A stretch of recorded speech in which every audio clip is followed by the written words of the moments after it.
Kepada yang terhormat, seluruh warga Republik Indonesia, dimanapun Anda berada, khususnya masyarakat Halmahera Maluku Utara.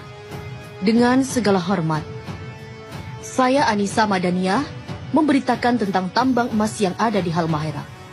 Pemberitahuan ini sengaja saya menggunakan bahasa Indonesia dan tiada satupun kata-kata intelek agar seluruh lapisan masyarakat bisa memahami semua apa yang saya tuliskan. Perlu kalian ketahui bahwa tambang emas yang paling terbesar di seluruh Indonesia tempatnya bukan di Papua, tapi tempatnya berada di Halmahera Maluku Utara. Tambang emas itu milik negara kita. Artinya, emas itu hanya milik negara. Bukan berarti tambang itu milik pemerintah setempat atau bukan milik pribadi pemerintah pusat. Kini tambang emas itu telah diberikan oleh Luhut Binsar Panjaitan dan Jokowi kepada pengusaha asing yang berasal dari negara Cina dengan dana investasi sebesar 70 triliun 200 miliar rupiah pada tanggal 3 Juli 2017. Selama ini, alasan mereka bahwa tambang-tambang itu hanya untuk kesejahteraan rakyat, tapi kata-kata itu adalah pembodohan atau kata-kata bohong. Sudah berapa banyak tambang-tambang milik negara kita telah dibelikan oleh pemerintah kepada pihak asing. Harusnya seluruh rakyat Indonesia telah menjadi milioner, yang sekolah digaji, yang berobat ke rumah sakit pasti gratis karena setiap jiwa telah menjadi milioner. Tapi, apa yang kita dapat dari hasil tambang-tambang itu?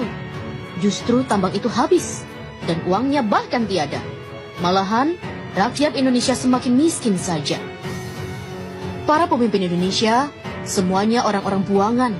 Mereka hanya tumpukan-tumpukan sampah tanpa ilmu pengetahuan, lalu mereka menjadi manifest atau pencari jabatan di negeri ini dengan jalan sogok dan suap. Manifest ini menghalalkan segala cara untuk memperoleh jabatan. Ada menggunakan sistem suap, mengelabui rakyat dengan berkampanye dan saling menjatuhkan saingan-saingannya di saat kampanye. Mereka ini orang-orang yang mengaku beriman kepada Allah, tetapi mereka ini para pelanggar firman-firman yang telah dibuat oleh Allah di dalam kitab suci Al-Quran. Bahkan, mereka-mereka ini tidak menguasai ilmu pengetahuan dasar dan mirisnya adalah gelar mereka dapat dari hasil membeli atau menebus di sebuah universitas.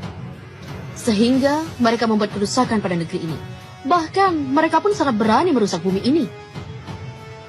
Maluku Utara adalah provinsi yang paling terkaya di bumi pertiwi ini.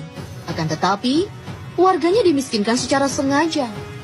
Wahai saudaraku, ketahuilah oleh dirimu bahwa Maluku Utara adalah provinsi termiskin se-Indonesia. Karena pemerintah pusat dan gubernur daripada serta wali kota Maluku Utara yang sengaja memiskinkan warga di sana. Karena Halmahera mengandung batu bara, nikel, tembaga, biji besi, gas, minyak, emas, dan lain-lain. Tambang emas di Halmahera potensinya lebih dari 5 kali lipat dari tambang emas yang ada di Papua milik Freeport. Tambang emas di Halmahera dirampok secara legal melalui pemerintah pusat, dan tambang itu dirampok oleh PT Nusa Halmahera Minerals dan PT Sanatova. Lokasi tambang tersebut di kota Tidore dikuasai oleh PT Satanova di Kecamatan Obat Tengah dan diberi jatah eksploitasi seluas 9.000 hektar. Dan potensi emas nggak bisa ditebak karena emas betat itu sangatlah banyak jumlahnya. Di bagian selatan Gosowong, Maluku Utara, dikelola oleh PT Nusantara Nusa Halmahera Mineral. Pada tahun 2016, mereka berhasil mengantongi emas seberat 10 ton. Di Pulau Bacan, di Obi, dan di Kiowa. Ketiga lokasi ini, pasca pelantikan Gubernur DKI dan pasca pelantikan Gubernur Maluku, akan diberikan secara lelang pada pengusaha yang bermodal sangat besar. Ketiga lokasi ini belum dikelola. Lokasi ini berpotensi logam emas yang sangat melimpah ruah. Jika hasil tambang emas itu dibagikan kepada seluruh rakyat Maluku, maka provinsi akan menjadi nomor 1 terkaya di seluruh dunia. Tambang emas ini rencananya pasca pelantikan gubernur akan dilelang kepada pihak asing. Siapapun keluar sebagai lelang, maka dialah yang menjadi si penguasa tambang itu. Presiden, Wapres, Menteri, KPK, BIN, MPR, DPR, Gubernur hanya mampu menghabiskan seluruh tambang-tambang yang ada di seluruh wilayah NKRI. Entah itu tambang yang berada di laut maupun yang ada di daratan, semuanya diserahkan kepada negara luar. Sebab Mereka tidak mampu mengelola, tidak mampu mensejahterakan rakyat, karena mereka bukanlah para pemimpin, tapi mereka hanya mampu mensejahterakan dirinya dan keluarga, partainya, dan pengusaha asing karena mereka adalah para pengkhianat negara dan mereka adalah perampok yang sesungguhnya. Wahai saudaraku, apabila Presiden Republik Indonesia dan rombongannya mengunjungi provinsimu, itu tandanya sumber daya alam yang ada di sana akan segera dirampas